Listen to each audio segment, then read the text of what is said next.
Distinguished ladies and gentlemen, let me first say how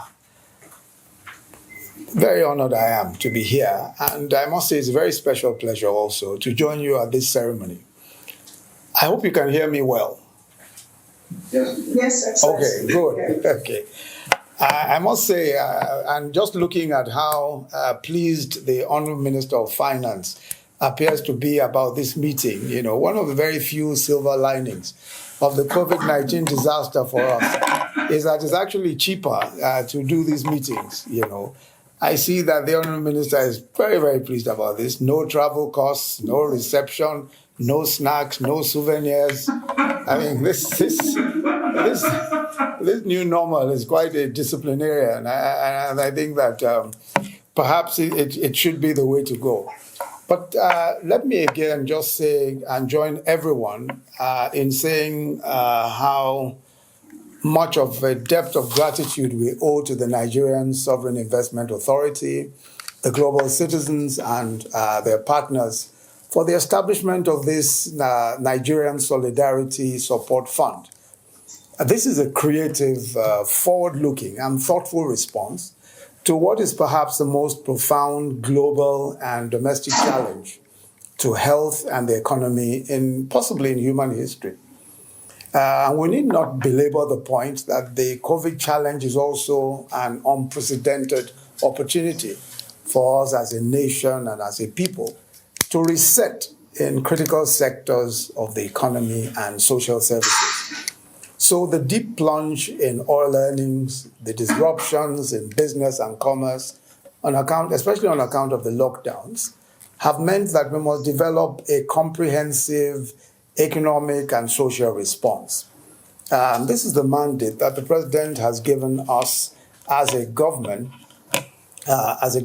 and through several different initiatives. One of which is the Economic Sustainability Committee that I'm privileged to chair. The Honourable Minister of Finance, Budget and National Planning is a member of that committee also. And also the Budget the Review Committee, which she also heads. There are several different initiatives that are in place now to attempt a response to this COVID-19 disaster, I must say. In addition, there is a drive to re-engineer and rethink our healthcare delivery systems. And this by itself is a massive undertaking that will involve the states, the local governments, and the private healthcare community. I was excited to hear that Global Citizen already has in mind a project to build healthcare centers across Nigeria. I'm told in every local government in Nigeria. All of these efforts will be greatly assisted financially or technically by the work that this fund will do.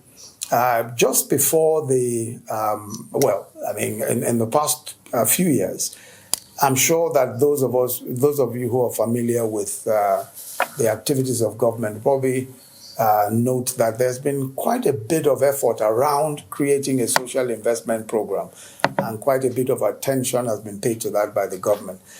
And the precise purpose of that has been to not just to provide safety nets for several of the vulnerable and poor, several vulnerable and poor population in our midst, but more importantly, to provide jobs and to provide credit to several informal traders, farmers, especially smallholder farmers, and several in our economic value chain who are usually ignored or who are untouched by several other credit facilities and several other economic initiatives of government.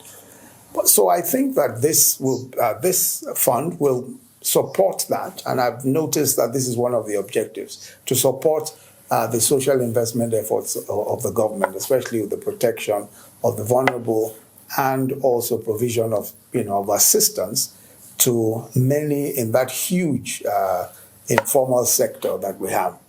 So once again, on behalf of the President and the federal government, President, I must congratulate you, and especially our friends and partners, the global citizens, on this important addition to creating a stronger, more resilient, more inclusive political economy and healthcare system. Thank you very, very much for this initiative, and we certainly look forward to working with you.